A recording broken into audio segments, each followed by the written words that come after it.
City of Trees is basically a movement, a very practical movement, creating a sort of wave of tree planting and woodland management across Greater Manchester. Our target is within a generation to plant a tree for every man, woman and child across the city region. Achievement so far in the 18 months since we launched, we've had some great partners come on board, architects firms, development companies, people like Transport for Greater Manchester, a really broad partnership developing, and you can be part of all that.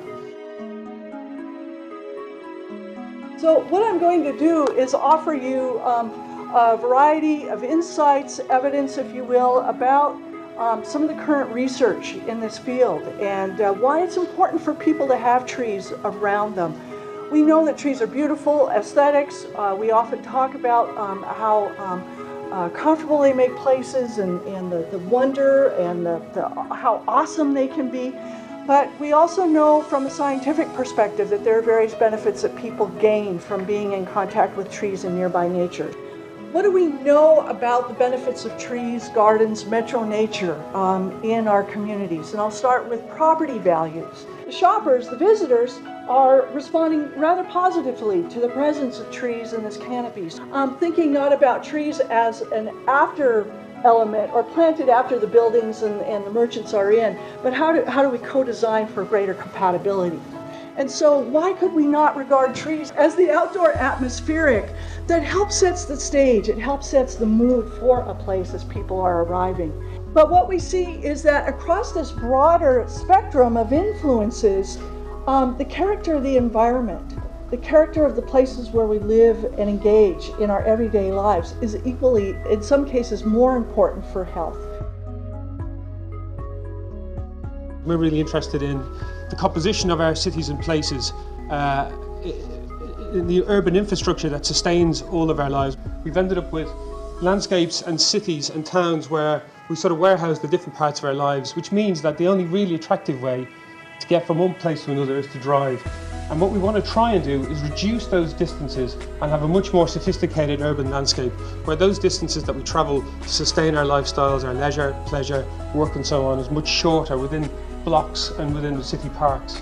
But I wanted to finish with a proposition for Manchester, and this is what we were arguing could be the possibility for Browncoat Street. We know that Browncoat Street deals with about 36,000 vehicles a day.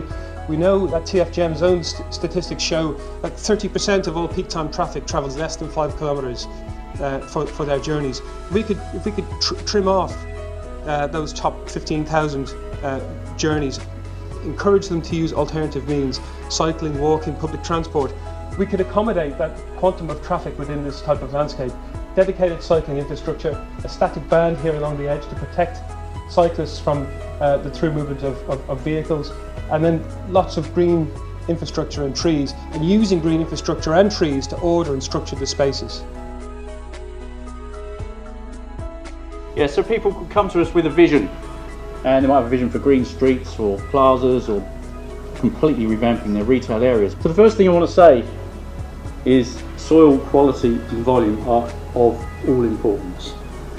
Never ever forget, when you want to plant a tree in a city, never ever forget that a tree naturally actually is a woodland plant or a forest plant, whichever way you want to look at it. Its preferred habitat and environment is out there in the forest. So it's very critical to get that quality and volume of soil as near as we can get it, the biggest quantity we can, and there is a direct correlation between what you will get above ground and what you provide below ground. The problem is the below ground is out of sight and nobody wants to pay for it. Sorry, that's life. We've got to find ways to increase soil volumes. There are ways and methodologies to incorporate services through root zones. Yes, utilities don't like it, but there are strategies, and utilities are becoming less prone to ruling out tree planting just on the basis of protecting their infrastructure, because it's in the interests of a whole community. As Kathy Wolf's work has shown us, we've really got to think about this, get used to the idea we've got to work with them, we've got to protect vital infrastructures, yes, but we've also got to provide for the tree. And the way we do that is by using structured systems which we can assemble in a modular form, which look after the soil. Trees can be used for stormwater reduction and attenuation, they're great for it, but it is a fine art. We were going to look at the importance of the infrastructure we've developed and in particular the importance of the environment and the trees and the hedgerows and the biodiversity that we've introduced onto this site. And that's what this project has done. It's changed our footballers' lives, it's changed ambition, but it's changed the community as well. And we wanted to make sure that we had a plentiful supply of mature trees, so that we started off in the right place, and a plentiful supply of young and growing trees and hedgerow that actually would thrive and live and develop on this site. Before, you would look across this site and you wouldn't see anything growing on the site. It was really important that we looked at wildflower meadows alongside the trees and the hedges, that we thought about wild grasses, and we put space aside to make sure that wildlife could grow here and thrive.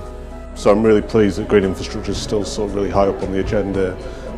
Tree planting obviously is a massive part of what I do still. So seeing them work in Manchester is absolutely brilliant, and lots of evidence out there that I think is going to really help developers make a case for planting more trees across the country, and particularly kind of in our large urban conurbations that really are desperate for trees to be planted. I think trees inherent in people's lives. We've grown up around forests, and then more and more people living in city centres now, and Manchester is now a booming area for development, and I think trees have to be thought of right at the start of the process before development takes over.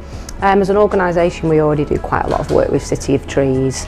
So as a partnership approach for us as an organisation, it's really important to be able to pull on that skill set and knowledge, and as we're such a small team, it's great to be able to get support from others as well to deliver kind of like joint objectives really. It's been a fabulous day, great morning, got a lot out of it, very inspiring, lots of opportunities to collaborate and network. I think it's really good. I think from a City Council's point of view, it's really important in relation to informing decision making about having sort of like a decent backdrop, decent evidence. I think the vision for City of Trees is something that really resonates with what we're trying to do within the City of Manchester, which is creating world-class livable places that the economy can grow with, but as well communities can evolve from. And I think having strong placemaking at the forefront of that is really important. So I think it's essential really, it's a key component of what we're trying to do in Manchester, about making Manchester as a great place for people to come, to live, to work, to play. Trees play a massive role in that.